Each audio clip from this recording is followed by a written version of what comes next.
This is the newsroom for Wednesday, November 4th, 2020.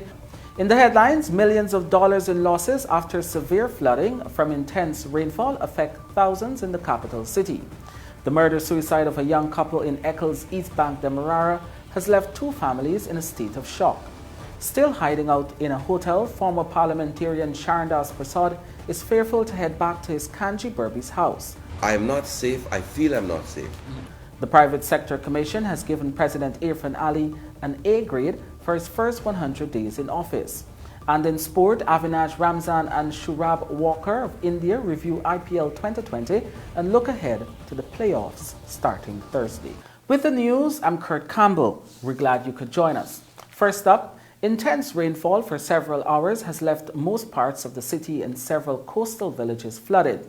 Businesses and residents have suffered millions of dollars in losses, and the authorities say they are monitoring the situation closely and providing support where necessary. Meanwhile, it is expected that the rains will continue over the next 4 days, and residents are being urged to take all necessary precautions during this time. Isanella Patwa joins us. As the authorities continue to monitor the situation in Georgetown, the coastline and other areas affected by severe flooding due to heavy rainfalls over the last couple of days, the National Weather Watch Center is advising that the current weather pattern is expected to last until Sunday, November 8th. The country is currently experiencing a secondary rainy season, which usually starts mid-November and lasts until January. Minister of Agriculture Zulfikar Mustafa provided the media with an update about the pumps and sluices in and around Georgetown. Communities in and around Georgetown came under flood due to intense rainfall on Tuesday night. All right, we have witnessed a number of areas in the city and around the city were underwater this morning. Many residents would have encountered those difficulties when they awoke this morning. That is as a result of heavy and high intensity rainfall from last night or this morning around 1 a.m. to 8 a.m. 120.3 millimeter of rain fell in the city. That is equivalent close to about 5 inches of rainfall. And as a result of that, many areas were underwater in the city.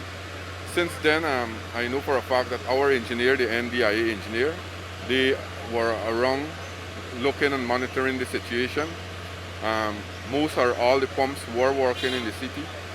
And as I am speaking here now, the tide has since started to recede and the sluices are opening and many sluices are in operation around the city.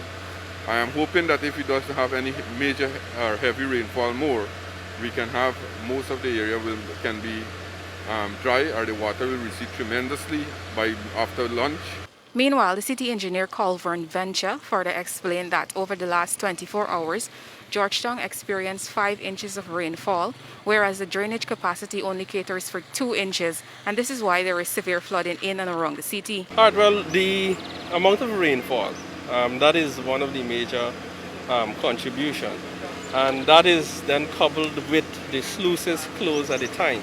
So the rainfall and then you have the sluice gates closed at the time. So you're not able to drain out those water quickly off. Yes, we have the pumps working and operational, but if you to compare the amount of water being discharged by the sluices and the water discharged by the pump, the sluices are discharging more. So now that we have the sluices open, we're expecting to see fast reduction of the water in persons' homes and even on the roads and so forth. We're hoping that we don't have another heavy rainfall like this when the sluice close, because we might have a repeat of what's happening here. But we're going around assessing the areas, see what damages and what mitigative methods we could put in place. The Ministry of Public Works has deployed engineers and other technical officers, along with the Civil Defense Commission, to assess and monitor the situation in the city. Citizens are also being assured that everything is being done to ensure the risk of damage to homes and businesses are minimized. Persons are also being asked at this time to take all necessary precautions and be safe. Reporting for the newsroom, I am Isanella Patwa. We tell you now that detectives have determined murder-suicide following the death of a young couple whose charred remains were found in their Block EE Eccles, East Bank, Demerara house Tuesday night. Leroy King, 32, and Cindy Moses, 35, were found huddled together in their bedroom. It is believed that King killed Moses before setting the house on fire. Police also found 2 knives and a screwdriver inside the bedroom where the bodies were discovered. Isanella Patwa has more details. When neighbors in Block EE Eccles, East Bank, Demerara heard a young couple arguing Tuesday night, they never imagined that police would discover their burnt bodies an hour later. 32-year-old Leroy King, a businessman and the father of 3 young children, was found with his arm around his reputed wife, 35-year-old Cindy Moses, also a businesswoman. The couple owned and operated a barber shop and a stationery store at 17th Avenue, Diamond, East Bank, Demerara. Police headquarters, in a statement on Wednesday, revealed that the bodies were burnt beyond recognition after the husband set the house on fire. According to the police statement, at around 19 hours 15, King arrived home and Moses were observed opening the gate for him. Shortly after, one of the neighbors claimed that she heard screams coming from the house and what appeared to be a loud explosion before seeing fire engulfing the upper flat of the northeastern side of the house. There were signs of a struggle inside the couple's car, and police found a bloody face mask inside the vehicle. Family members remain in a state of disbelief over the incident. Relatives told the newsroom that they found 2 knives and a screwdriver in the couple's bedroom. The newsroom understands that the woman returned from vacation in the United States 3 weeks ago. Moses previously lived in Diamond, but moved into the newly constructed concrete house on Sunday last. Moses' brother, Anthony Moses, told reporters at the scene that she led a very private life. He could not say what led to the gruesome act. Relatives also say the couple would usually argue but never imagine it could have led to something like this. According to the residents, the couple would visit the house regularly during the construction phase, and so they are not well known in the community. The house and car were owned by Moses, and she and King had no children together. Reporting for the newsroom, I am Isanella Patwa. A stance against the APNU-AFC coalition government has left former parliamentarian Marlon Samuels living in fear. But Persaud says he is taking steps to become comfortable with these new circumstances so that he can restart his life in Guyana. Persaud returned home 3 weeks ago after self-exiling himself for almost 2 years, but he still sleeps at a hotel. Here is more. Almost 2 years after he hastily fled Guyana to Canada shortly after voting in favor of the no-confidence motion that brought down his own government, Marlon Persaud still fears for his life. The former APNU-AFC parliamentarian who returned to Guyana 3 weeks ago is still hiding out in a hotel and has refused to return to his East Kanji Berbice home, although his plans are to resettle here. He does venture out, but not without his personal bodyguard. Speaking with the newsroom on Wednesday on the telephone, Persaud said he needs time to become at home with the threats against his life, but he understands that it will take much effort to remove the threats altogether. It is not to remove the threat, It is for me to be literally at home with the threat. When I say at home, comfortable with the threat. Or being able to say, this is a threat, that's fine, I'll deal with it when it comes, if it does happen. But for now, it's a mental thing. I need to know that I am not safe, I feel I'm not safe. But it's the feeling that will make all the difference.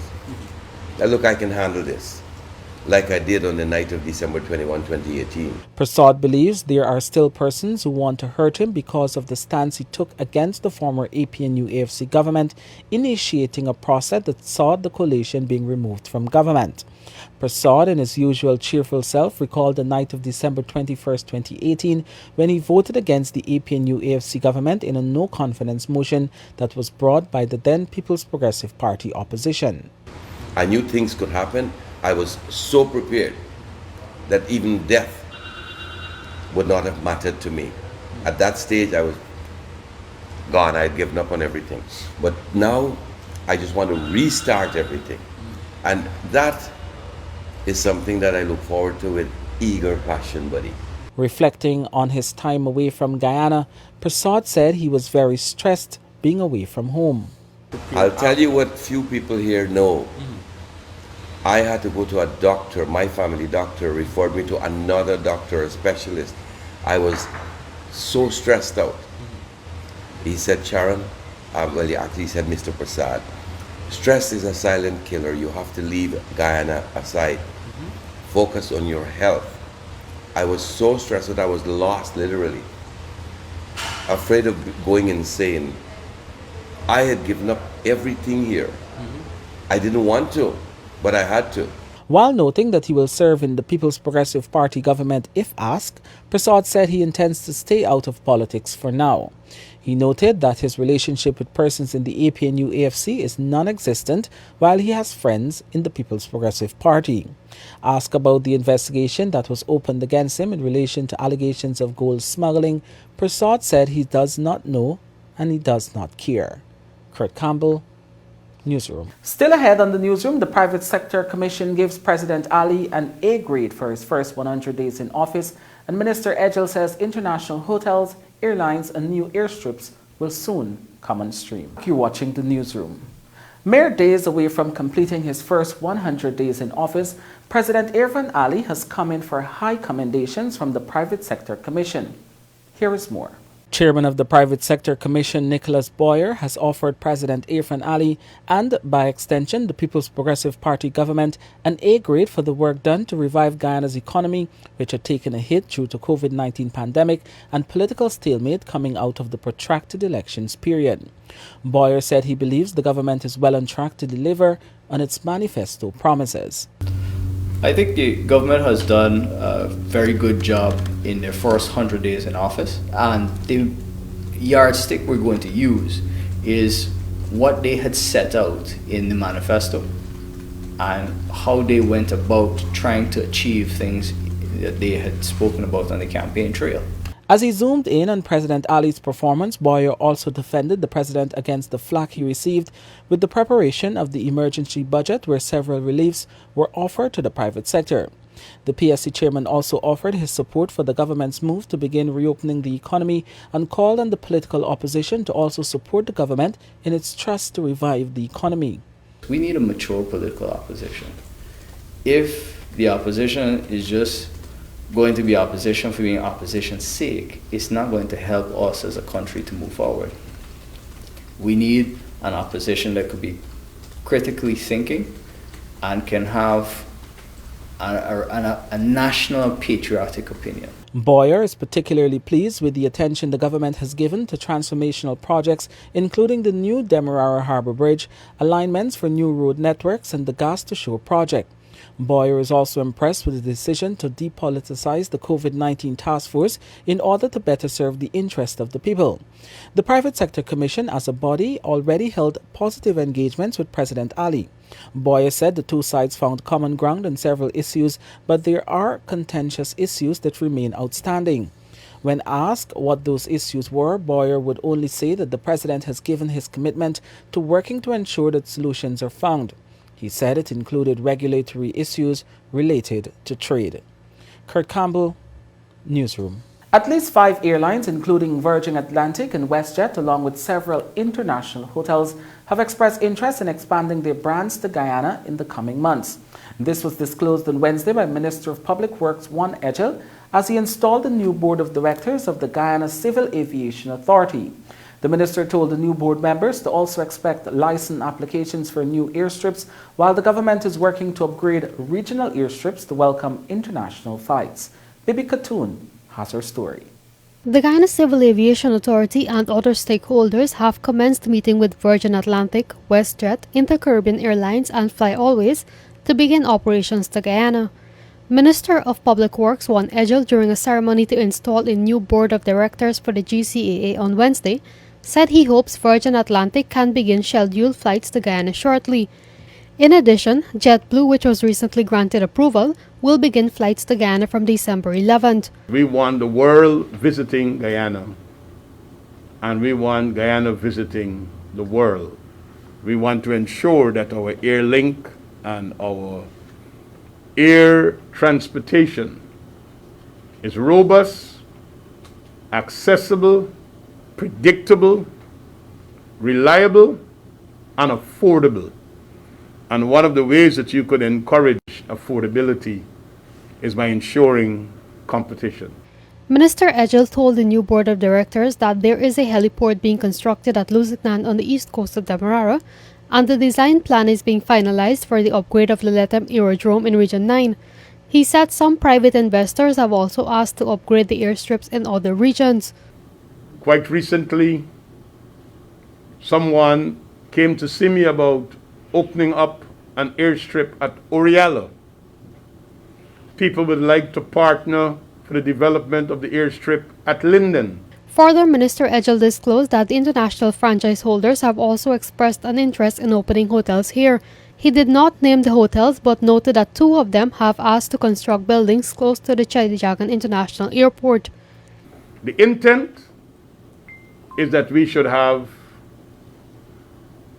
at least 2,000 first-class rooms so that Guyana could become a convention destination.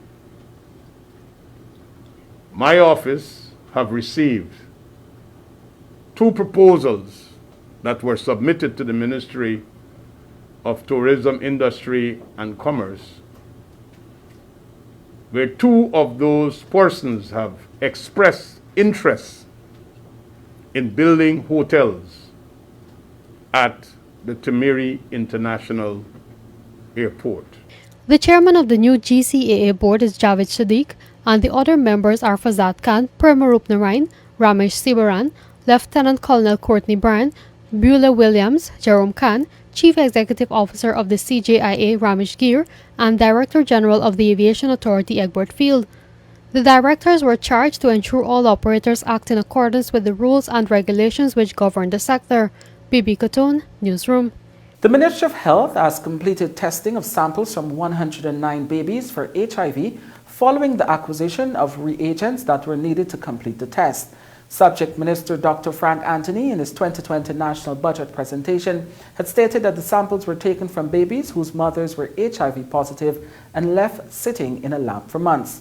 During an interview with the Department of Public Information, he said the ministry was also able to source HIV kits as well as ARVs to test and treat adults. We've had some challenges with not having reagents to test babies when if their mother are HIV positive. Normally we'll take a sample and test it in the lab to just make sure that these babies are not infected with HIV. For more than a year, we weren't able to do those testing. We have now brought in all the reagents, we have now started testing, and we have cleared whatever backlog there was. So that if there were any child that tested positive, now we were able to identify those children and provide the relevant treatment for them. We were able to access ARVs from Suriname. We have also been able to access some from Brazil. So together, at least we have ARVs to treat our patients right now. This would give us a period by which we should be able to get those that we have on order. And once we get in those that we've ordered, we will then be able to replace those that we've borrowed from Suriname and Brazil and have enough for our patients. So yes, we are doing that. We have also had some challenges with HIV kits, meaning to test people, and we have brought in adequate supplies, so we've been able to restore that service as well. When the newsroom returns, a car burst into flames after hitting down a pedal cyclist and crashing into a parked truck. And the Ministry of Health dispatches the mobile COVID-19 unit in Diamond and the east bank of Demerara following a spike in cases. Thank you for staying with us. A 36-year-old driver is in police custody after he struck down a 66-year-old pedal cyclist and crashed into a parked truck on the Montrose Public Road on the east coast of Demerara on Wednesday morning. Shortly after crashing into the truck, the car burst into flames and destroyed 2 other trucks which were also parked in the area. The driver of the car, Imran Khan of Phase 2 Good Hope East Coast Demerara, escaped unhurt. He is in police custody while the cyclist Dio Kumar Parbo of Success Housing Scheme is hospitalized at the Georgetown Public Hospital. Police headquarters in a statement noted that the car PTT 9975 and the cyclist were proceeding west along the road at around 6:05 hours, and while in the vicinity of Apex Education, the driver saw when the cyclist swerved from a pool of water. The driver claimed that he applied brakes and the left side front of the vehicle collided with the cyclist. The driver then lost control of the car when he collided with the truck and burst into flames. Following an increase in positive COVID-19 cases in Diamond, the Ministry of Health has dispatched its mobile testing units to the community and surrounding areas. Health Minister Dr. Frank Anthony, in his daily COVID-19 update on Wednesday, said the ministry will also be dispatching the units to the various regions. We currently have a mobile testing unit that we use to go into various communities, and we have sent that unit into the Diamond and surrounding communities, and that's because we have seen a spike in cases in Diamond and those surrounding communities. So we thought it's important to get a better picture of what is happening with the epidemic in these communities, and the way to know that is to do more testing in those communities. Hence, we have sent the mobile testing unit. We have also worked out a schedule where on a periodic and ad hoc basis, we'll be sending these units into other regions and other communities so as to get a sense of what is going on in these areas. So that would be an ongoing process from now on. The Guyana Police Force has taken umbrage to statements by attorney Nigel Hughes on Tuesday, in which he suggested that the $3 million reward offered by the police for information into the murder of 3 Berbice boys was an admonition of failure to solve the crime. In a statement on Wednesday, the police said the utterances by Hughes was a cause for concern as it rejected the attorney's conclusion. The statement said police investigations into the murder of Isaiah Henry, Joel Henry, and Harris Singh continue, and clarified that the force offering of a monetary reward to the public for information leading to the arrest and persecution of the perpetrators was simply a further effort in that process. The police said a monetary reward made by a law enforcement agency for information from the public leading to the solving of a crime is an internationally recognized and accepted method to assist criminal investigators and is one that has been utilized from time immemorial. The police have labeled Hughes' utterances as unfortunate and believes it is not in the best interest of the current investigations nor the consolation of the bereaved family on whose behalf he is acting. Hughes said that local police investigators and by extension the Regional Security System team have failed in their attempts to solve the murders. As such, he's suggesting that a capable team from Argentina, who indicated willingness to come here, investigate the murders. And that's it for me, Kurt Campbell. When the newsroom returns, the financial, weather and bridge reports along with sport.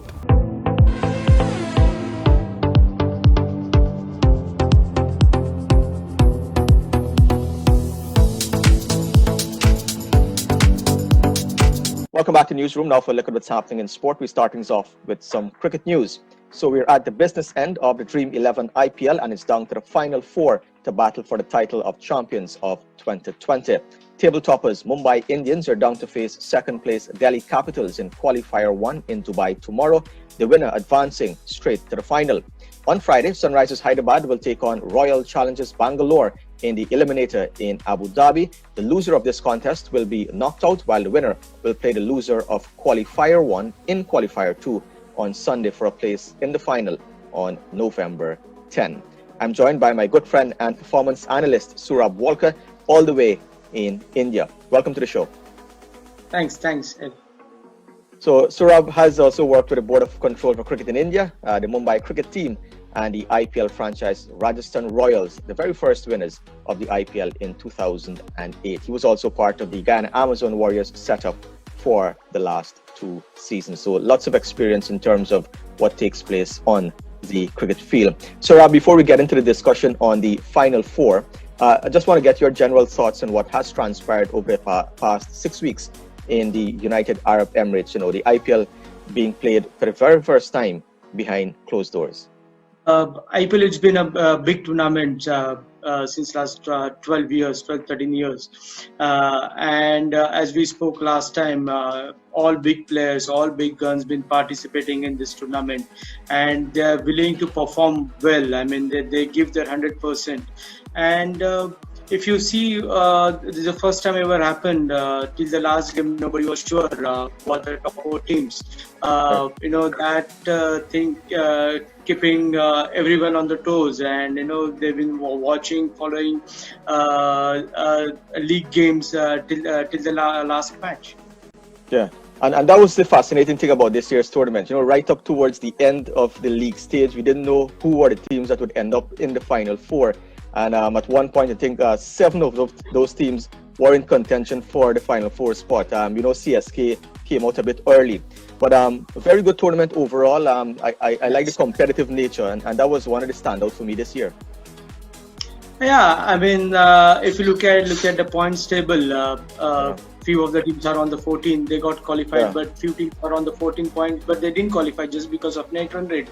So I think there's so much of learning process to the franchise. Even if you are losing out, or even if you are not able to chase a big score, make sure you are reaching to the good total, and you have that net run rate in your mind, and you play and you plan accordingly.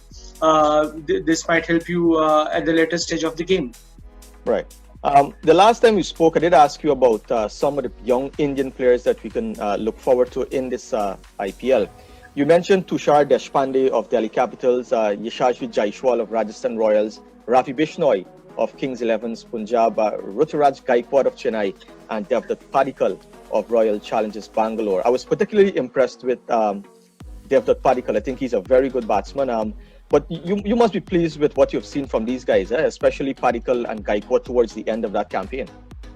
Yeah, Padikkal and Gaikwad, I've seen them in the domestic circuit, and the way they were playing, and the way they were approaching towards the game, it was fantastic. And you can if you see them batting, you can get a feel of they might do well in the upper stage. When I saw them at the domestic circuit, and the similar things happened. The way Devdutt Padikkal designed his innings in most of the IPL games, it was like it doesn't looking like he was playing his first IPL. He was very mature cricketer. Even the Ruturaj Gaikwad in the later stage of the IPL. He in the first few games he didn't get the spot where he used to play normally at the opening slot. He got the number 4 slot, or sometimes number 5 slot. But since he started opening the innings, the way he played in last 4 or 5 games was amazing. Qualifier 1 happening tomorrow, Mumbai Indians versus Delhi Capitals. How do you see that one going? Top 2 teams. I think it's going to be a tight game because I see them as a finalist of this season as well. So I think it's going to be a tough match. I mean, neck-to-neck games. Right. So you see one of them going, the 2 teams in the final. Yeah. Your favorite then? My favorite is DC. Really? Young captain from Mumbai, then few more players from Mumbai, Prithvi Shaw, Tushar, Ajinkya, they all been in the DC. So I'm just supporting my boys in the IPL. All right, let's talk about Eliminator now. The Eliminator with RCB and Sunrisers. Sunrisers defeating Mumbai Indians by 10 wickets to make it into the playoff. How do you see that one going? I think the momentum is with SRH. The way they played last 3 games or 4 games been amazing, and the way RCB played last 4 games, they've been on their losing streak, and SRH is on their winning streak. I think the momentum is the key in playoffs. So SRH is having the upper hand in the eliminator. All right. Finally, you mentioned that you're going with Delhi Capitals in that final with Mumbai Indians, right? Yeah. What would give Delhi Capitals the edge over Mumbai, though, in your estimation? I think the fast bowling attack which DC has. I mean, I think they're gonna dominate the Mumbai's top order. That's what I feel. Okay, so you're going for Rabada and Noike over Bolt and Bumrah. Yeah. Thank you very much. Yes, thanks, everyone.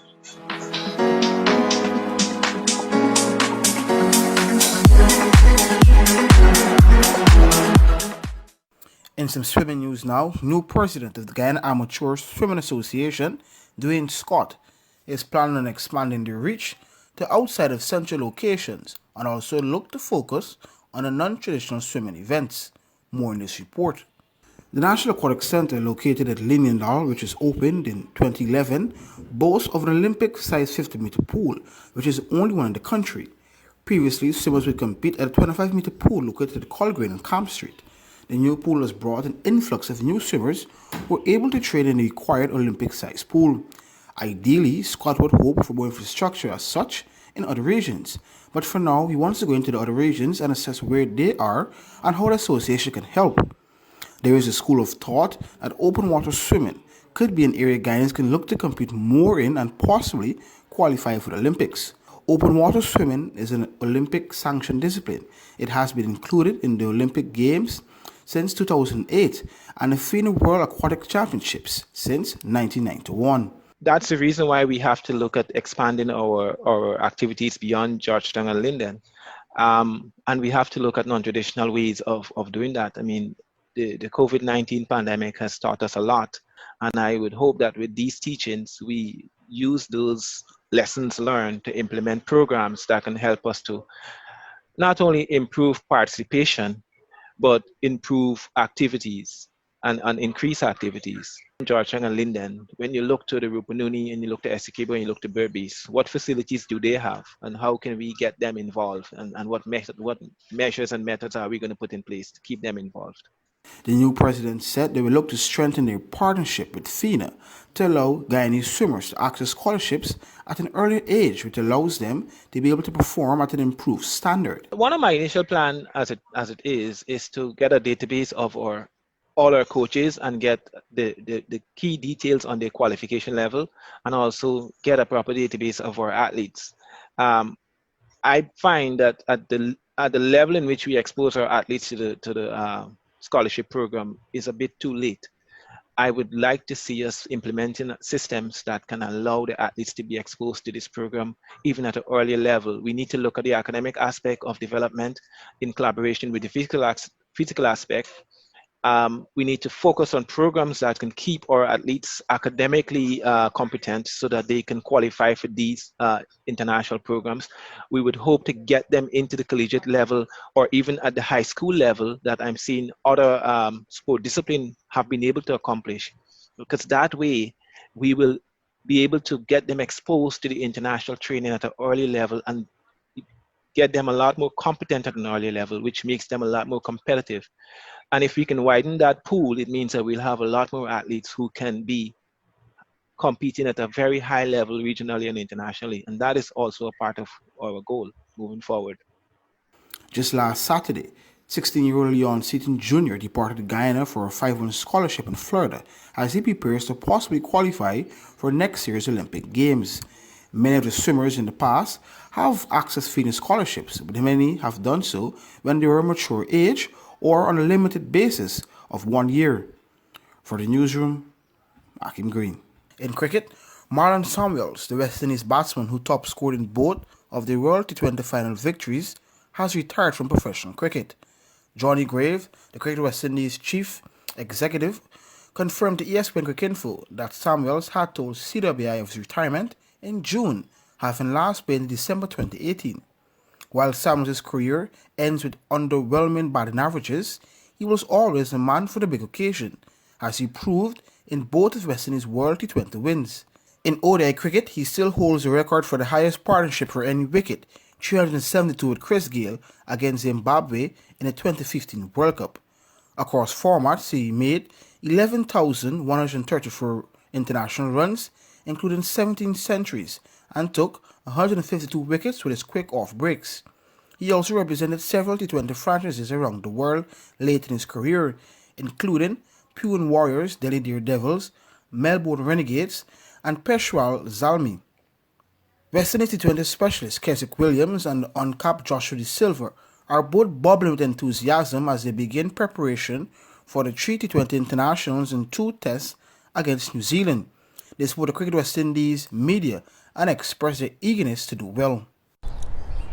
Keswick Williams, how does it feel to be back in Maroon? It's an awesome feeling. It's an awesome feeling to always wear the maroon. I mean, it's the passion, the pride, the love, everything that comes with it. I mean, when you play in different leagues around the world, it's a lot different when you put on the maroon. So it's always a good feeling to be in the maroon, and it's always a good feeling to perform for West Indies. How excited are you to get going after completing your 3 days of isolation?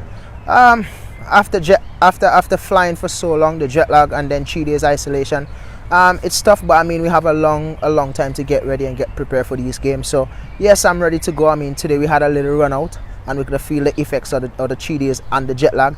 But at the end of the day, we're professionals, and this is a norm that we have to get accustomed to. And I mean, we're ready. We're good to go. The guys had a really good sweat today. We beat them in football really good. So I mean, we feel good. We're ready to go. This is your second tour of New Zealand. What did you learn the last time around that you think may assist you in this series? First thing that I learned, it probably might assist me. The weather is messed up, so we have to really get climatized and get used to the weather. Today it can be really sunny, tomorrow it can be really cold. The wickets down here, it assists bowlers a lot. So I mean, what we can do as a bowling group is plan well and come out and execute those plans. Our batters, I mean, the last time we played Test and One Days, not T20s. I mean, the New Zealand guys bowl a lot of sharp balls to us, and I think it kind of hampers us a bit. But this time around, we're playing T20s, and you know, we have a lot of guys in the T20s that can hit the ball far. So let's just see how it goes this time around. I mean, yes, it works against us the last time. Let's see if it will work with us this time. All right, we're becoming used to seeing cricket played in a bubble these days. However, we're anticipating having fans here in New Zealand. Do you have anything to say to the fans that will be coming out to the matches? Definitely, there are going to be fans in New Zealand, definitely. But also, we have our fans here. We have a lot of fans here that come out and support cricket. I was really surprised last year when I was in Christchurch and I saw a St. Vincent flag in the crowd. I was like, who from St. Vincent is down here? And then I went over, spoke to her for a bit, and she's been living here for years. So we have a lot of people here from the Caribbean that are supporting us, and I know they're going to come out. So come out and support us. Definitely, we want your support because all of us here are family and we need your support. All right, thanks, Keswick. Blessed. All right, Joshua De Silva, this is your second tour with the West Indies team. What are you looking forward to the most on this tour of New Zealand? Once again, just happy to be back with the West Indies team. Just looking forward to learning a lot, just like I did in England, trying to take away everything that I can from this tour and put it into my game, and just happy to be playing red ball cricket again and in a competitive setup. How beneficial do you think that tour to England was to your development as a player and a professional? That tour was huge. Everything that I learned, everything that I took back from that tour, from the coaches, from the players, learned a lot with the senior guys. So just learned a lot, took it back home, trained a lot, and trying to bring it forward to this tour. In 2016, you did play some cricket here in New Zealand. Do you remember much about the conditions? Yeah, I do. I played in a few states. I played in Auckland, I played in Queenstown. A bit different. Auckland was a bit drier and Queenstown obviously a bit colder. So the conditions were a bit more like England, just ball swung a little bit more. But yeah, the pitches were always nice, pretty good batting wickets, so just happy to get back out there. What would be your message to the fans back home in the Caribbean supporting the team? Continue all the support. We know you're supporting us, blood, sweat and tears, and we try and do our best for you guys. And yeah, just stick around for these games and we're going to do our best for you guys. And that's it for our newscast tonight. My name is Akim Green. Good night and thanks for watching.